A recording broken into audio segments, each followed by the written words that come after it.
Le président Robinson.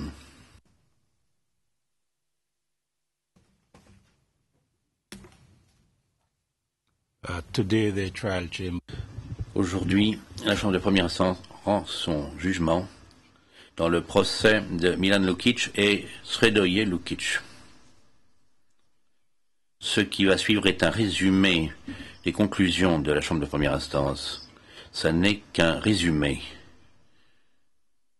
Le texte qui fait foi est le texte du jugement qui sera mis à la disposition du public à l'issue de la présente audience.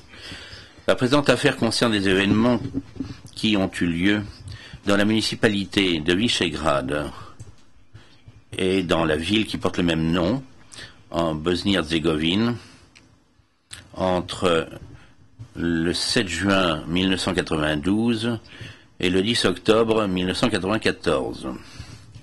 Cette municipalité est située dans la région sud-est de la Bosnie, près de la frontière de la République de Serbie, du côté oriental.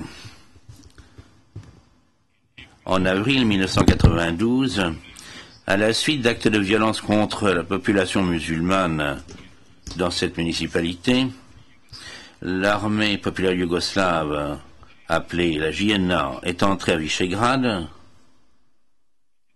et elle s'en est par la suite retirée le 19 mai 1992, après avoir établi le contrôle serbe sur la ville et l'ensemble de la municipalité. À la suite du retrait de la JNA, des attaques contre la population non serbe, comprenant des meurtres, des disparitions, des viols et des sévices, ainsi que la destruction de biens appartenant à des non-serbes, se sont accrues. Ces attaques ont été le fait de groupes paramilitaires qui opèrent à Visegrad avec la complicité ou avec l'accord tacite des autorités serbes. Le nombre de meurtres ou assassinats arbitraires et de disparitions a atteint un paroxysme en mai-juin 1992.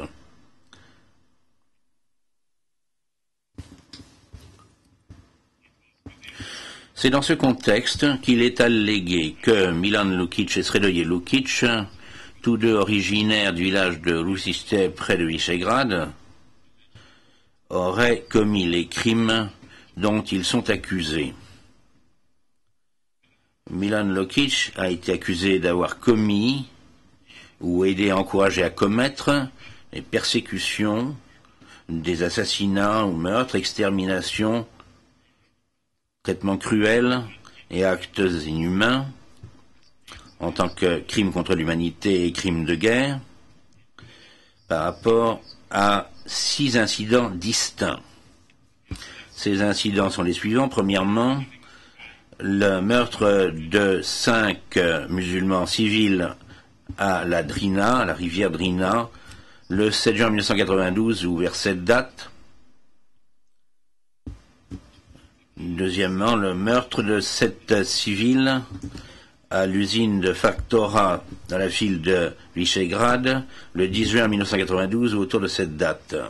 Et troisièmement, les événements qui ont conduit et qui ont abouti au fait qu'environ 70 musulmans civils ont été brûlés vifs dans la maison de Adem Omeragic, dans la rue Pionarska à Visegrad, le 14 juin 1992, ou vers cette date. Quatrièmement, le fait qu'ont été brûlés vifs approximativement 70 musulmans, des civils, dans la maison de Meho Alic à Bikavac, également dans la ville de Visegrad, le 27 juin 1992, ou vers cette date.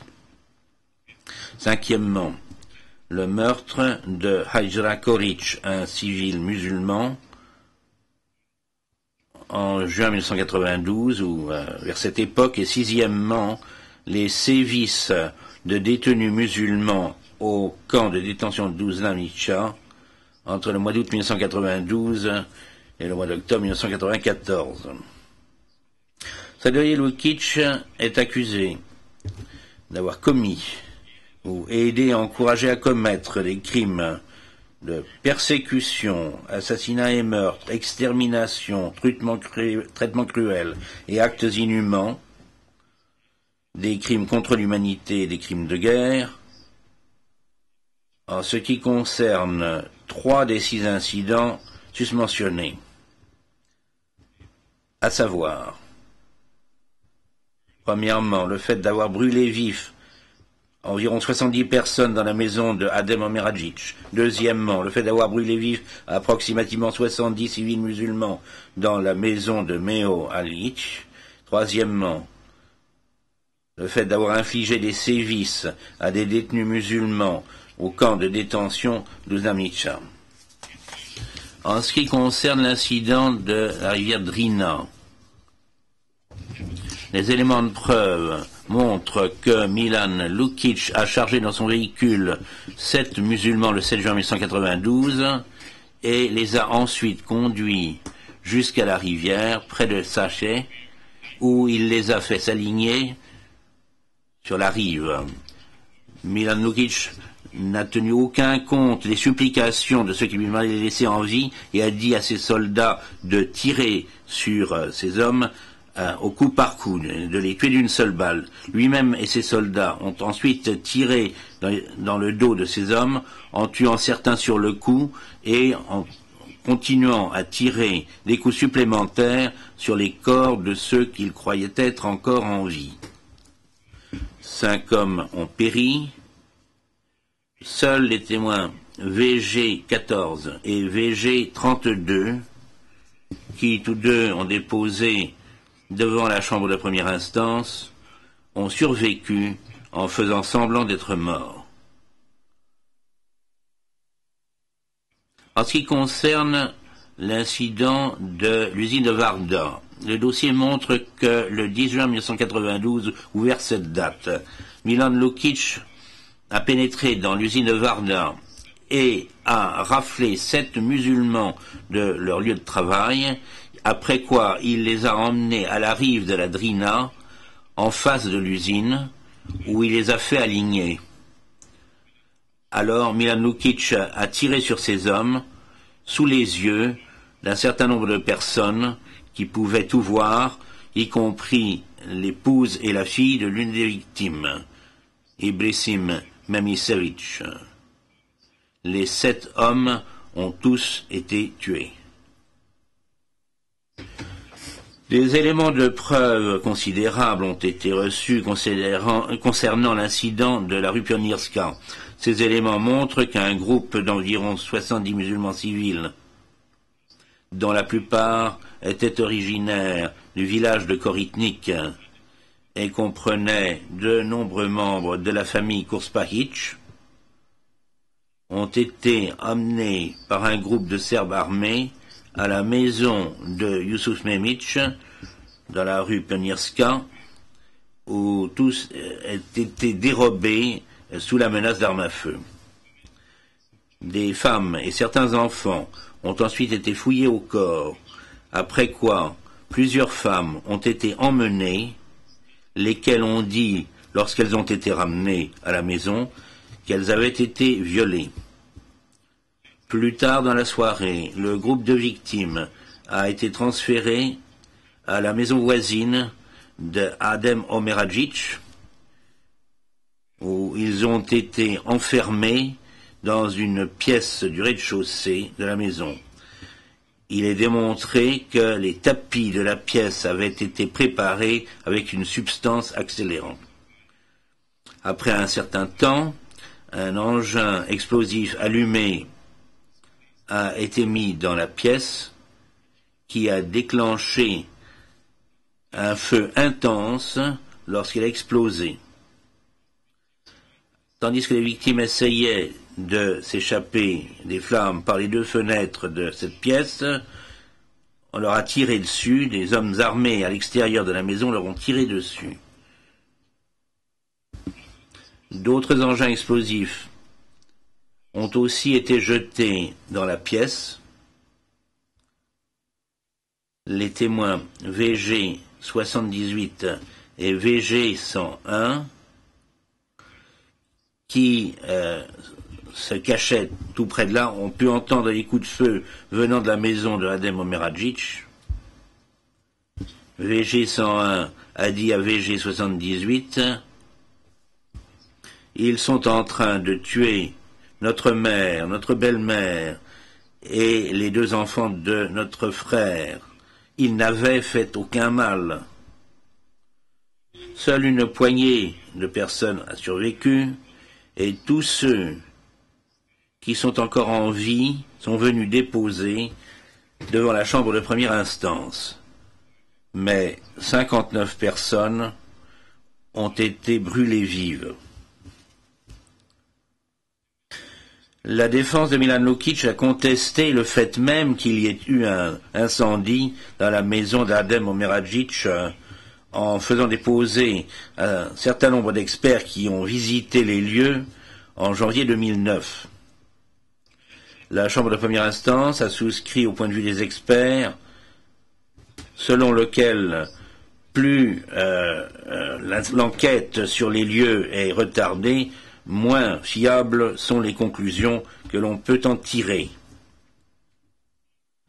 Étant contre-interrogés par l'accusation, les experts ont nuancé leurs conclusions à un tel point que cela a rendu leurs conclusions générales pratiquement dénuées de fondement, y compris le fait qu'ils ont reconnu qu'un incendie aurait pu avoir lieu et qu'un engin explosif avait explosé dans la maison de Adem Omeragic.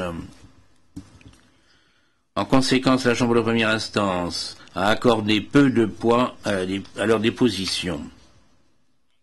Sur la base de l'acceptation par la Chambre de première instance dans l'affaire Vassilievitch de l'alibi de Mitar Vassilievitch en ce qui concerne l'incident de la rue Pionirska, la défense de Milan Lukic a également contesté la crédibilité d'un certain nombre de témoins présentés par l'accusation qui se rappelaient avoir vu Mitar Vassilievitch sur les lieux. Au vu du dossier présenté dans la présente espèce, la Chambre de première instance, à la majorité, le juge Robinson étant d'une opinion dissidente, a conclu que Mitar Vassilievitch était en fait présent rue Pionirska lorsque les personnes ont été volées dans la maison de Youssouf et au moment où ils ont été transférés et au moment où il y a eu le trajet vers la maison de Adem Omeragic et son incendie. Les éléments de preuve démontrent que Milan Lukic se trouvait à l'intérieur de la maison de Memic Youssouf Memic, et qu'il a volé les victimes de leurs objets de valeur. Il était présent et armé lorsque les fouilles corporelles ont eu lieu. Il a aussi participé au fait d'emmener un certain nombre de femmes de la maison qui auraient été violées. Milan Lukic a participé au transport des victimes jusqu'à la maison de Adem Omeragic et le dossier démontre que c'est lui qui a verrouillé la porte une fois que le groupe s'est trouvé à l'intérieur de la pièce. La Chambre de première instance a également conclu que c'est Milan Lukic qui a placé l'engin explosif dans la pièce, plongeant ainsi la maison dans les flammes. De plus, la Chambre de première instance a conclu qu'il tirait devant les fenêtres de la maison et qu'il a tiré sur VG 13 et l'a blessé lorsque ce témoin prenait la fuite.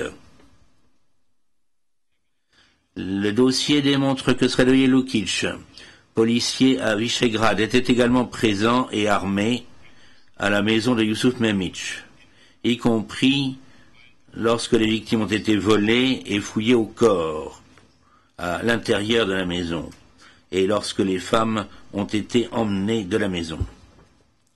La Chambre de première instance a conclu qu'il était également présent pendant le trajet jusqu'à la maison d'Adem Omeragic. Toutefois, alors que la Chambre de première instance a conclu qu'il n'y avait pas de preuves fiables que Sredoje Lukic ait incendié la maison d'Adem Omeragic ou ait tiré aux fenêtres sur les personnes qui essayaient de s'échapper, la Chambre a néanmoins, le juge Robinson étant une opinion dissidente, conclut que par sa présence et le fait qu'il était armé, Sredoje Lukic a contribué de façon substantielle à la mort des 50 personnes qui étaient enfermées dans cette maison. La Chambre de première instance a conclu que Sredoje Lukic avait aidé et encouragé à commettre des traitements cruels et des actes inhumains qui ont été commis contre les membres de ce groupe. L'autre incident faisant objet de l'acte d'accusation dans lequel des musulmans civils ont été brûlés vifs a eu lieu à la maison de Meho Alic à Bikavac. Zehra Turiachinin a déposé en ce qui concerne cet incident.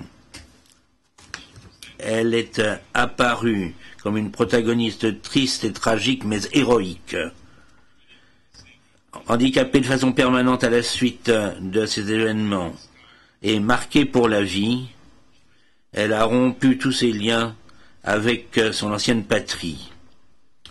Sa déposition, ainsi que les dépositions d'autres témoins, montrent que Milan Lukic et d'autres hommes armés ont forcé à un groupe d'environ 70 musulmans à s'entasser de force dans la maison de Meho Alic et les ont enfermés à l'intérieur.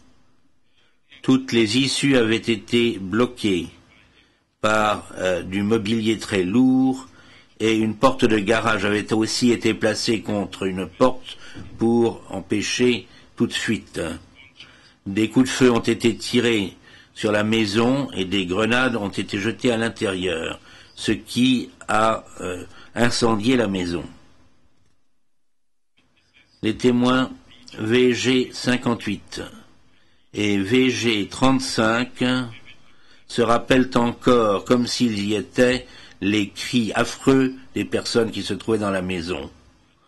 Et je les cite, comme les hurlements de chats. Fin de citation. La Chambre de première instance a constaté qu'au moins 60 civils musulmans ont été brûlés vifs. La défense de Milan Lukic a également contesté que l'incendie du Bikavac ait eu lieu par le truchement de ses experts. Pour les motifs énoncés précédemment, la Chambre de première instance n'a accordé que peu de poids à ses dépositions en ce qui concerne l'incendie de Bikavac. Elle n'a attribué aucun poids à la déposition de l'expert psychologue de la défense, George Howe, qui a fourni des opinions sur la déposition de Zehra Turiachinin, unique survivante de l'incident, sans avoir eu le moindre contact avec elle.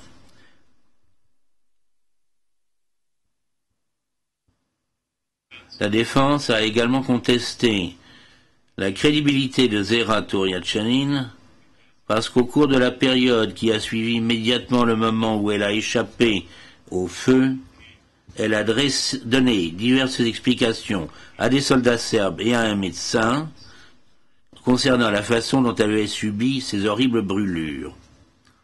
La Chambre de première instance a conclu que ces explications différentes ne jettent pas un doute sur la déposition de Zehra Turiachinin.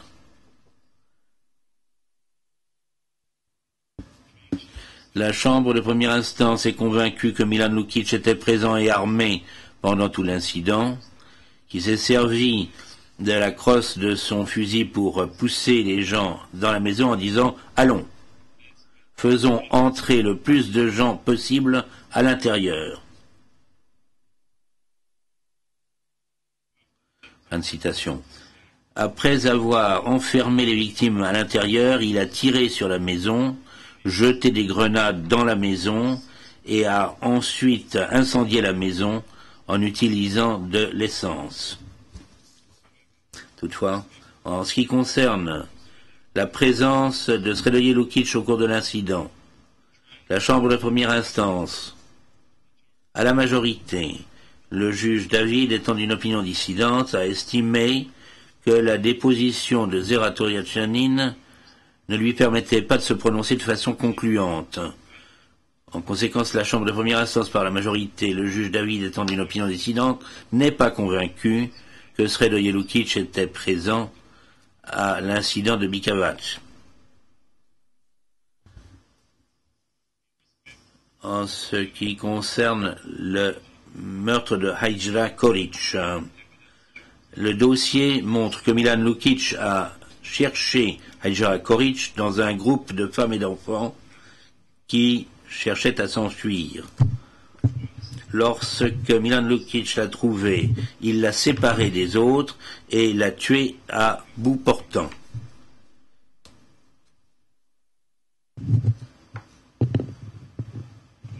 Il riait lorsqu'il a retourné son corps du pied et lui a tiré dans le dos.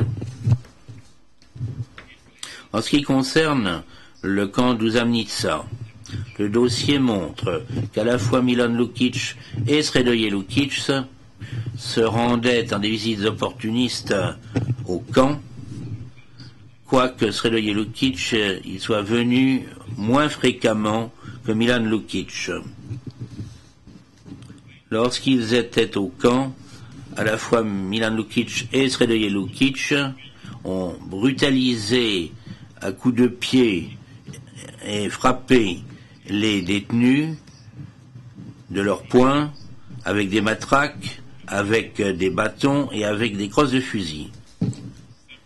Plusieurs victimes ont déposé devant la présente chambre d'instance au sujet de ces brutalités et des graves blessures infligées et des blessures permanentes qu'ils ont subies et des souffrances qu'ils ont endurées. Milan Lukic a présenté une défense d'alibi pour les incidents suivants: la rivière Drina, l'usine de Varda, la rue Pionierska, Bikavac et le camp d'Uzamnica. Les alibis présentés pour les incidents de la rivière Drina et l'usine de Varda font état du fait que Milan Lukic se trouvait à Belgrade et à Novi Pazar en Serbie du 7 au 10 juin 1992. La Chambre de première instance a conclu que l'alibi allégué comporte de nombreuses contradictions frappantes. La Chambre a estimé que la déposition de deux témoins clés, à savoir MLD 1 et MLD 10, manque de crédibilité. Le témoin MLD 10 est venu déposer également pour étayer la défense d'alibi pour l'incident de Bikavac, à savoir qu'à la fin du mois de juin 1992, Milan Lukic s'est trouvé à Ruiște pour une période de 3 ou 4 jours. À cet égard, la Chambre de première instance est arrivée à la conclusion que la déposition du témoin MLD 10 était entièrement dénuée de fiabilité. Et ce qui remet en particulier en question la crédibilité du témoin MLD 10, c'est la déposition crédible et fiable de Hamdija Vilic, disant que MLD 10 a reçu une rémunération en échange d'un faux témoignage. L'alibi présenté par Milan Lukic pour l'incident survenu rue Pionierska consiste à dire la chose suivante. Du 13 au 15 juin 1992, il aurait été déployé en tant que policier de réserve à Kopito. La Chambre de première instance a conclu que les dépositions des témoins fondamentaux eu égard à la défense d'Alibi dans son ensemble, à savoir MLD 4, MLD 7 et Goran Djeric, présentent des divergences sur des points clés eu égard à la défense d'Alibi. La Chambre de première instance a conclu, en outre, que les dépositions des témoins MLD 4 et de Goran Djeric étaient sans fiabilité. Peu de preuves ont été présentées pour étayer la défense d'Alibi pour les actes reprochés comme s'étant produits au camp de détention d'Uzamnica. D'après ces témoignages, Milan Lukic aurait été en prison lui-même pendant une partie de la période pertinente. La Chambre de première instance a conclu que le placement en détention ou en prison de Milan Lukic pendant une certaine période au printemps 1993 et peut-être en 1994 n'a pas d'incidence sur la preuve, montrant qu'il aurait infligé des sévices aux détenus, puisque cela ne correspond pas à la même période de temps. Sredoje Lukic a présenté une défense d'alibi pour les incidents survenus rue Pionierska et dans le quartier de Bikavac. À la lumière de cette décision prise à la majorité des voix, à savoir que l'accusation n'a pas démontré au-delà de tout doute raisonnable que Sredoje Lukic était présent pendant l'incident de Bikavac, la Chambre de première instance n'a pas dégagé de conclusion eu égard à l'alibi pour l'incident de Bikavac. S'agissant maintenant de l'alibi pour l'incident survenu rue Pionierska, à savoir que Sredoje Lukic aurait rencontré Veroljub Živković et Branimir Bugarski à Obrenovac en Serbie dans la soirée du 14 juin 1992, la Chambre de première instance a estimé que certains aspects de la preuve présentée manquent de plausibilité et que la déposition de Veroljub Živković, un témoin clé, n'est ni crédible ni fiable. Pour chacun des incidents au sujet desquels il y a eu présentation d'une défense d'alibi, la Chambre de première instance s'est penchée sur l'ensemble de la preuve, autrement dit sur les éléments de preuve présentés par l'accusation ainsi que sur les éléments de preuve présentés par la défense.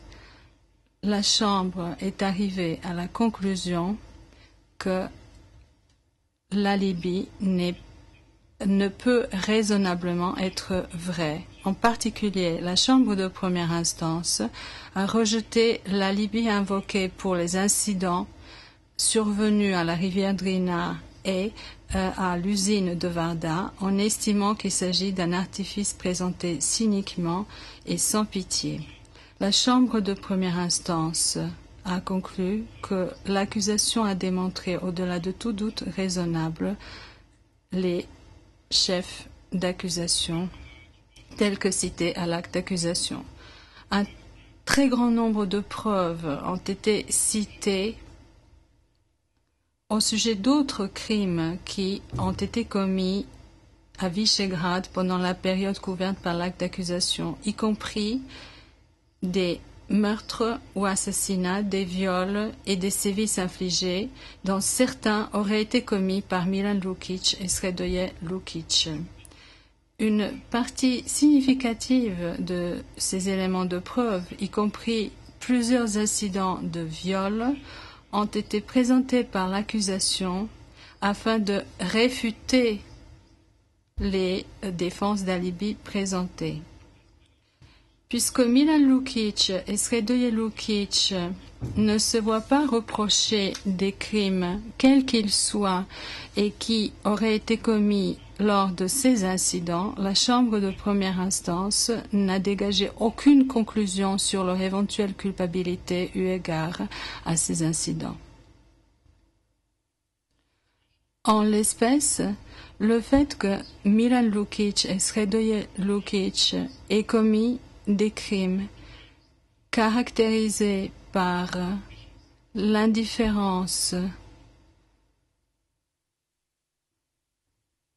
et une action sans cœur et haineuse à l'égard de la vie humaine, la Chambre de première instance est arrivée à la conclusion que Milan Lukic a tué en personne au moins 132 musulmans.